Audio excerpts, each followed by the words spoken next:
I am making gluten-free, dairy-free if you want, sugar cookies. Got my egg there.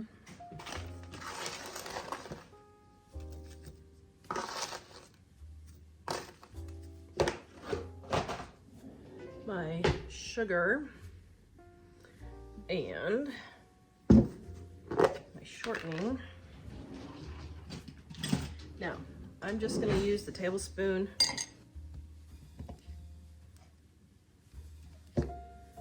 Just going to do the tablespoon. Now, I know I'm going to get, by the way guys, shortening makes a very nice moisturizer. I know I'm going to get, can I use butter? Yes, you can use butter, but they will not be soft. They will be crunchy. So that's up to you. Shortening is what makes the fluffy dough, okay? So we're gonna get this mixed in.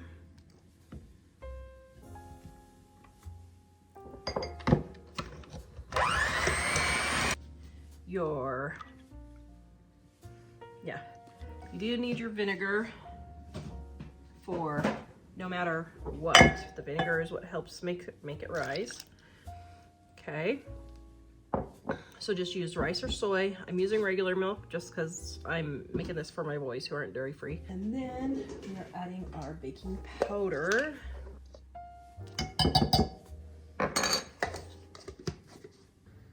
This recipe is in my Dining on a Dime cookbook, gluten-free, dairy-free edition on page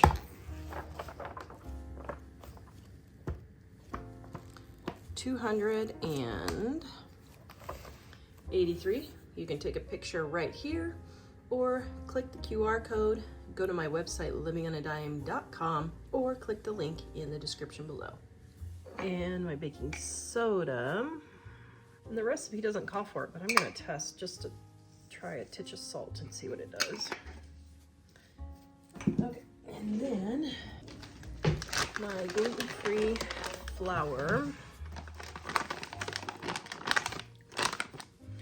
Now, for gluten-free flour, you want to scoop from the bag into the measuring cup or pour it in if you want. You don't want to pack it in there because if you pack it,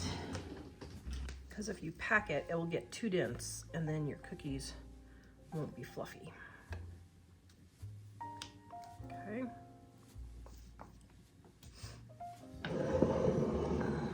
There's one. And sometimes if the bag is short like this, I'll just go like this too. It's kind of hard to show this on camera, but you get what I'm doing here.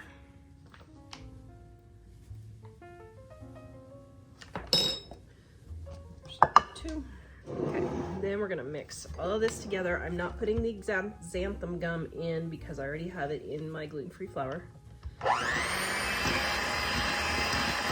All right, now with gluten-free flour, you want to mix. You cannot over mix this. You just have to mix the living daylights out of it, okay? But what I've discovered since I wrote my book is let your dough sit for 20 to 30 minutes because then the flour can absorb all of the moisture and then it doesn't taste grainy. Now, with my recipe, it's really not gonna taste that grainy, so if you don't have time to let it sit, you don't have to. But for optimum softness, non-graininess, let your dough sit, and then that flour can absorb all the moisture, okay? So I'm gonna let mine sit, and then I'm gonna come back, and I think I'm gonna try and shape this into hearts because it's Valentine's Day. So I'm gonna see if I can do that. I don't know if it's gonna work, so we'll see. Okay, now, to roll out sugar cookie dough, you can't add more flour because it'll just make it really stiff. So what you need to do is get kind of as equal as possible. Now this is just used parchment. I am not celiac, I'm just gluten-free, so I don't need to be like ridiculously careful, like someone who's got celiac, thankfully. Okay, and then just roll it out. But you don't want it too thin.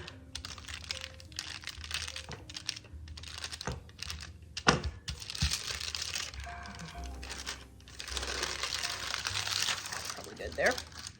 Okay, now I've never done this before. I'm just testing to see. Ooh, that's probably a little too thin. Yeah, that's gonna be too thin.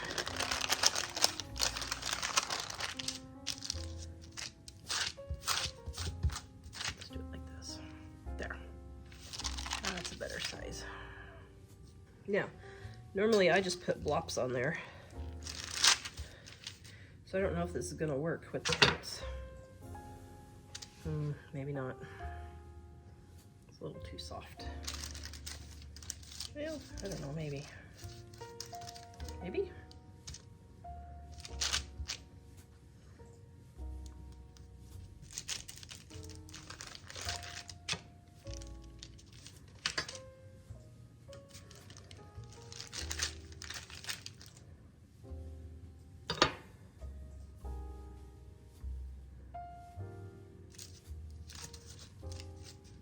Well, very interesting. Okay, I've never done cutout before. That's why I'm testing it to see how it'll do. Okay, so normally what I do is I just take and make little balls.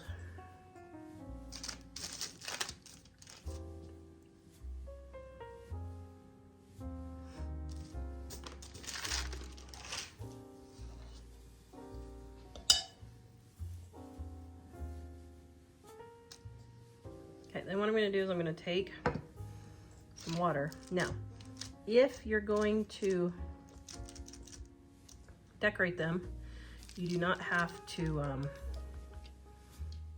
put the sugar on top.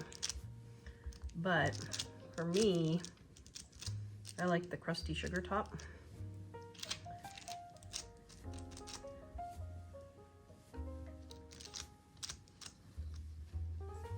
So what I might do is try and decorate these three here if they turn out. But I'll show you how I normally do it with just the regular sugar cookie here.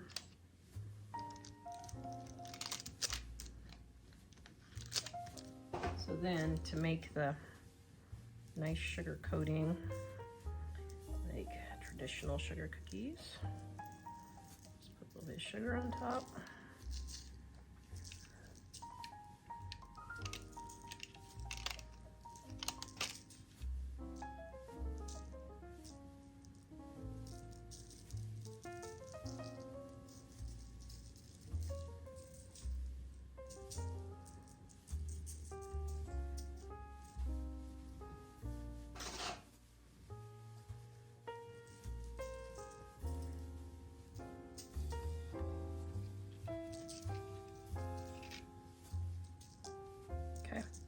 Now, we're going to put these in the oven and bake them.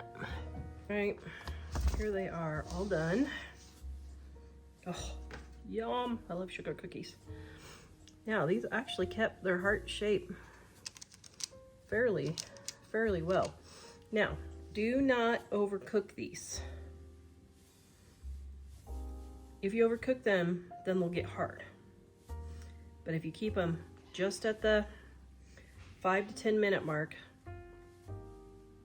Some stoves might need 12 minutes, but you want to see that it's not raw. You can look in the cracks here and you can see that it's not raw inside. If you make a batch and you didn't cook it long enough, then the next time you make them, just know you need to cook it like 2 to 3 minutes more longer. Now I leave these on the tray to cool, and that finishes cooking just a little bit with the residual heat. So we're gonna let these cool down for about 10 minutes, and then I'm gonna taste test.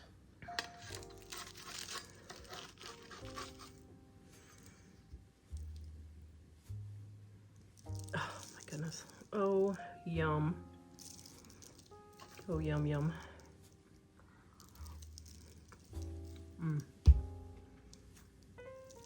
Perfectly soft, gluten-free sugar cookie. Okay, I'm going to These are still just a tad warm. I'm going to let them cool just a minute, and then I'm going to frost these and show you what they look like frosted.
There you go, perfectly soft, gluten-free sugar cookies. Yum.